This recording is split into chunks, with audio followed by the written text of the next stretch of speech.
Welcome to the second version of the architecture innovation. We traced back to the days of the World War II and found out the reason why had it taken British so long to produce a truly effective tank earlier than German. The problem was not in inventing the tank itself, but how to fit the tank into the already structured architecture system, easily speaking, the tactics. Even if the British had had the world's best tank in their hands, they lacked the imagination how the tank could change the architecture of the warfare and how to use them as a comparative edge on the tactics. The warfare and the military tactics at then can be applied easily on the business world and can help to find the answers on the big questions. Why big companies squander some ideas, slip out of the grasp of incumbents, then thrive in the hands of upstarts? Big companies have done and now actively doing anything and everything to find the chances of innovation and keep track of the state-of-the-art technologies, like as Facebook changed their corporate name to the Meta. But frankly speaking, the big ideas which could change the entire rule of the market sprout or birth only from the startups. Like Apple and Microsoft nestled between the cracks of the Xerox parc, like Apple's legendary iPhone generated from the missed opportunities of Kodak, like Apple's iPod born from the blind spots of the Sony's Walkman. There are many of the theories such as stupidity, idiocy, or the famous disruption that can somewhat explain this phenomenon. But Rebecca Henderson clearly gives us the answer. This all happens because of the organizations, already well-built and fixed organization, prohibit the big ideas to grow. At this point, Henderson used the word of the architecture innovation. For big companies to never squander big ideas, they should have to embrace or start the architecture innovation. If you want to learn more about this theory, please click the first version of this video. There are many of the examples and case studies. And today, we're going to answer to the first video's last question. Rebecca Henderson says that we are now facing the most giant era of architecture innovation. Only the ones who flexibly innovate their built architecture can survive, and the others will be named after the array of the companies who lagged behind like Kodak, Xerox, and Sony. So what is that? What is the biggest innovation we are now facing for it? And how could we innovate the entire structure and seize the opportunity and finally be the winner of the history?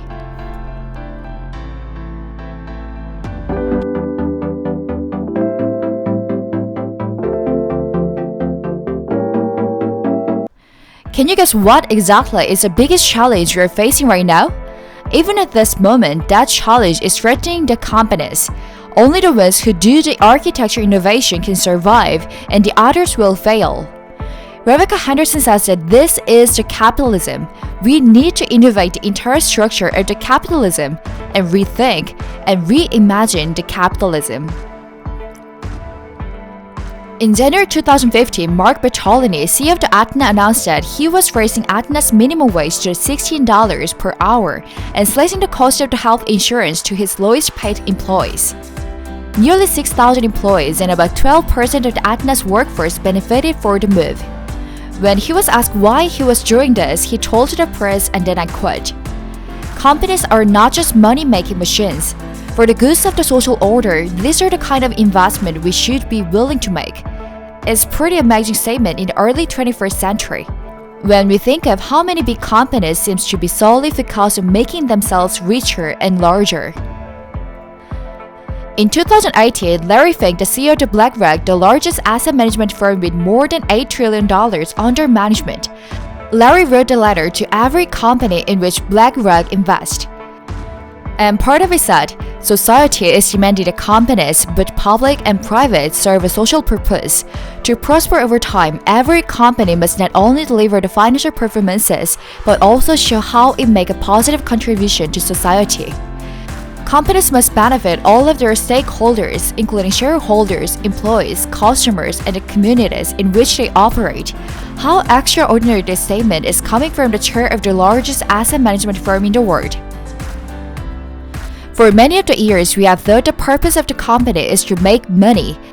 In Milton Friedman's doctrine that the social responsibility of the business is to increase its profit, and we take it for granted that the role of the firm is to maximize its return to the investors. Indeed, to do anything else is often considered to be borderline illegal, certainly immoral, and very much a bad idea. So the question we need to think about is what's really going on? So what's really going on?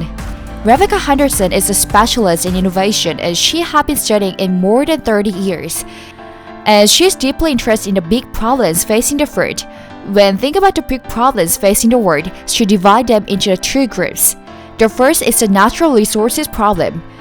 We've taken the world for granted, we've assumed it has nothing to do with the economic system, and now we are using up our resources and poisoning the planet. The second problem we face is a disregard of the social resources and the human communities. We are seeing that the acceleration in inequality and decline of social mobility decreasing opportunities for the poor. And we are living in a world very paradoxical. On the one hand, we have the economy is growing unbelievably fast, generating enormous resources but increasingly not sharing those resources among the whole human population, and turning through the earth as they do so. So the obvious question is what can we do about it? And mostly, how to reimagine the capitalism. The genesis of the major problems such as environmental harm and the radical inequality and exclusion. Many people think that it might be easier to get rid of the capitalism altogether. The capitalism, says the Harvard Business School professor Rebecca Henderson, is not working. She always says on the campus that capitalism is one of the greatest inventions of the human race, an unparalleled source of prosperity, opportunity, and innovation. We won't solve the problem that we face without it. To solve inequality, we need good jobs, and lots of them. To solve climate change, we need to transform the world's energy, transportation, and agriculture system. Only the relentless pressure of the free market can drive this kind of transformative innovation at scale. So, in this context, we cannot abandon the capitalism itself. Then let's go one step further.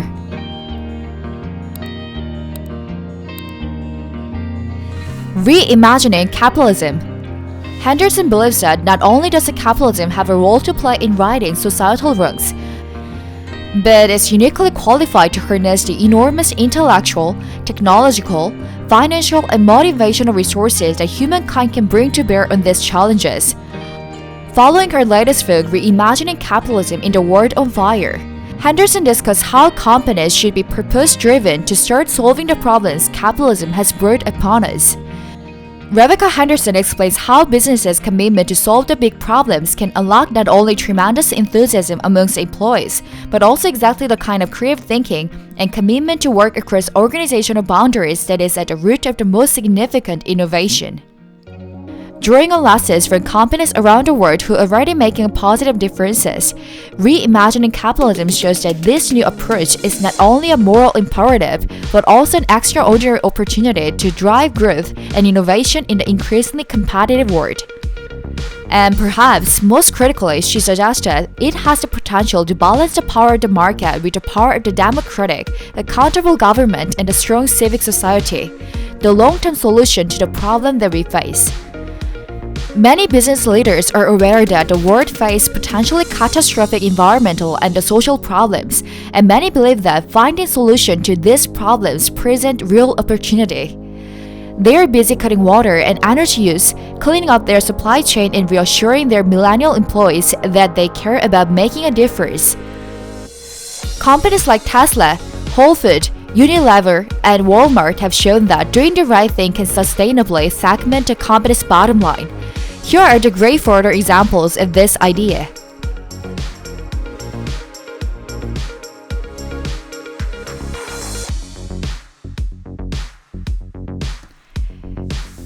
At first, turnaround at Norsk Gjenvinning. According to Erik Osmundsen, the CEO of the Norsk Gjenvinning, the waste management business is intrinsically a very sustainable industry that is operating in a non-sustainable way. Sustainability has become the defining challenge of our time, and organizations have taken steps to realize the many benefits that lie within this field. Since the introduction of the Alter in 2011, ENGIE has gone through a dramatic turnaround. The case study of the ENGIE could be a great example of the question, does a recycling company need a sustainable business model innovation? So here's the story. When Erik Osmundsen became the CEO of the Norsk Gjenvinning, Norway's largest waste management and recycling company, in 2012 he believed the industry was ripe for the consolidation, professionalization, and international expansion, and that the recycling movement spelled huge opportunities. But what Osmundsen didn't realize was that the waste management in Norway was rife with corruption, as it was around the world, partly because of the cash economy and the lax controls. Hazardous waste was not being handled in compliance with relevant laws, waste was exported illegally, and there was considerable collusion between players in the industry. Discovering Angie's problem shortly after taking the helm, Osmundsen decided to instill the ethical practice at the company and turn it into the industry role model. First of all, he decided that they had to have a positive and inspiring vision of where the company was going, in other words, the purpose. Set a corporate value because we needed to motivate the people who would be rebuilding the company. Their vision was that Engie would become a leading player in the circular economy, one in which all the waste is recycled. In fact, there was the underlying culture they need to change it then, not the corruption, a culture of taking shortcuts because this is the way it has always been done, and everyone else does it. To address that, they set a goal to achieve what they refer to as real sustainability. They started in their own ranks with a new vision and new corporate values. At the same time, they worked to get the rest of the industry as well as the government and the customers to understand the urgency of the situation. About half of the managers of the company was replaced, one of his former managers was jailed for 13 months, and whistleblowing system was designed to unveil all the problems. Engie's effort to move in the direction of the real sustainability continues unabated, and even in the supposedly green industry, improvements has required a major corporate restructuring. And next, they did their best to be the leader of the industry for showing the other company that this work, the purpose-driven, real sustainable green company, would be the best method for becoming the most profitable company, not only the right one. Obviously, Engie Group had a pipeline for materials. They had tons of clients who paid them to get rid of their waste. So Engie invested in new technologies using AI, robotics, smart sensors to modernize the recycling process, and even with the improvements to the solar power. By leveraging these high technologies, in 2018, Engie finally had become one of the largest and most profitable waste company in the Scandinavia. The CEO Erik agreed and set off on a 10-year journey to clean up Engie and transform it into a sustainable organization. Eventually, this waste company would reject the concept of the waste entirely. It would become an ethical and sustainable high-tech recycling firm, and it would become profitable by developing a circular economy for raw materials. The second, Lipton Tea Can Do That, featured by Unilever. While Engie's architecture innovation is led by the CEO, Unilever's innovation is led by the insightful employee, people like Mikael Lense at Lipton. Lense, who was a brand manager for Lipton Tea, which was not a sexy product and a sexy position, and who worked hard with their colleagues for years to transform the tea business to make it more sustainable, and was one of the reasons that the Unilever, which is now so highly thought of, became very sustainable as a firm. Then let's dive into the story. Historically, the tea market has shown a persistent state of oversupply, which had kept the downward pressure on prices. Even though falling prices might be sound good news for the tea consumers, they represent a threat to the long-term health of the industry. Bedford, UK, July 6, 2010, Mark Birch, Global Category Supply Manager for Tea at Unilever, summarized on paper his reaction to the thought-provoking conversation he just had with Mikael Lense, Global Brand Development Director of Lipton. Lense and Birch had embarked on an exciting journey. This exercise started with the integrated analysis of the footprint, social, economy, and environmental impacts of the Lipton brand across the value chain. The influence of the customer, market force, and key opinion formers, customers, suppliers, NGOs, and government on the future growth of the brand was also analyzed. During the process, the assessment group identified the significant business opportunities in the tea market for linking brand preference to sustainability. On the other hand, market research showed evidence that the sustainability was a growing concern of customers in key markets, and that it could potentially be turned into the effective differentiator factor when effectively communicated to customers. And Lense voiced Lipton's business case for sustainable tea.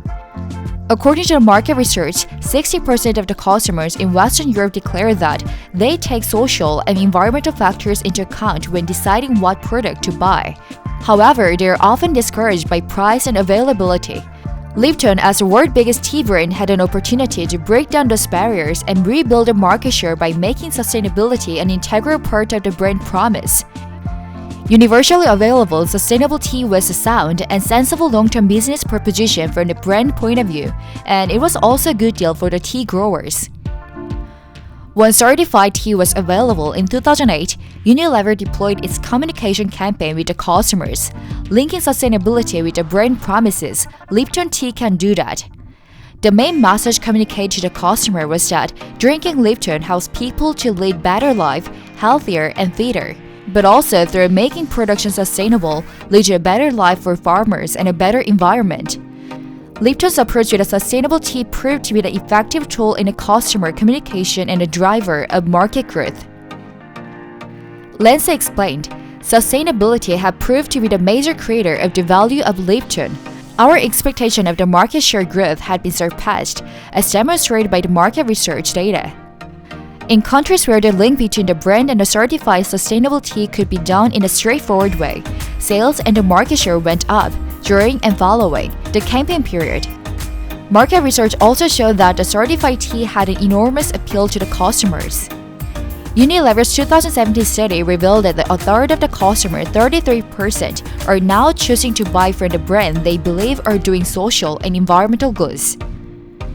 This ultimately translated brand love to the financial revenue. Since Lipton had a product that was different, marketing itself as a sustainably made tea, while still being in high quality, it could considerably charging a high prices to capture customers who were willing to pay more for the high quality tea, thus increasing profits. Like as the previous two great examples, there have been hundreds of the examples of the positive link between the ESG and the corporate financial performances. Understanding how a business's ESG initiatives are perceived in a real time while auditing what a business is currently doing at a hyper-local level is a key first step toward making a necessary change that drive increase in the sales and profits. 5 key steps to reimagining capitalism. For making the architecture innovation by rethinking the capitalism, how do companies do? Henderson's view is that the business has a role to play in rebalancing capitalism. Picking up the social value as a vision is totally not enough, but the way business works should be reimagined and recreated. So what can be done? Henderson laid out 5-step action plans for businesses to drive positive change in capitalized system, suggesting the best place to act and reimagining capitalism might be business itself. Then let's read out for her insight. At first, firms need to embrace the shared value, turning a profit while still creating value for all stakeholders. The second, companies need to collaborate and build strong, multi-stakeholder agreements around pressing global challenges. The third, finance needs to be rewired to move money back to firms that are cooperating and creating shared values. The fourth, democracy needs to be fixed with the creation of inclusive institutions that ensure the rule of the law is free and fair, the media that speak the truth and everyone can participate in democracy. The fifth, a major cultural and ideological shift to enable business to take a higher purpose, with making money a means to an end, but the end is building strong and healthy society.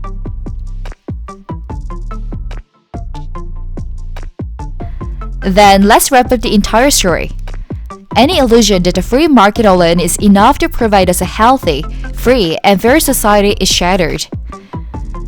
We need a functioning government and a functioning civil society that can work in partnership with firms to build a kind of world that is so eminently possible, Henderson said. Nothing is guaranteed, but everything is possible, she concluded. We have the resources and the technology we need to address the climate change, to address inequality, and yes, to contain this epidemic and build a just and sustainable society. All we need to find is the time, energy, and the passion to act. And I know we have that. I know it can be done. How forward-looking companies have jumped over this hurdle. There are dozens of movers and shakers already in the thick of tackling systemic changes, from professors and CEOs to founders and non-profit presidents working across sectors and industries.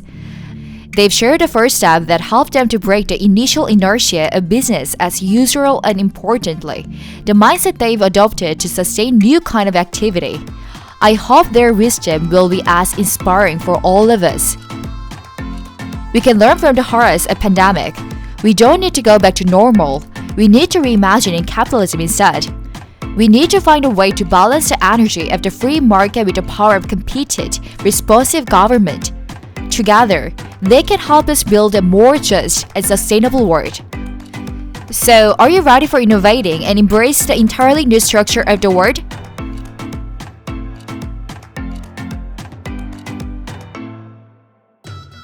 Thank you so much for watching my video, and please subscribe to my channel and share your thumbs up. I will hop around the world and bring lots of thousands of funny stories to you guys.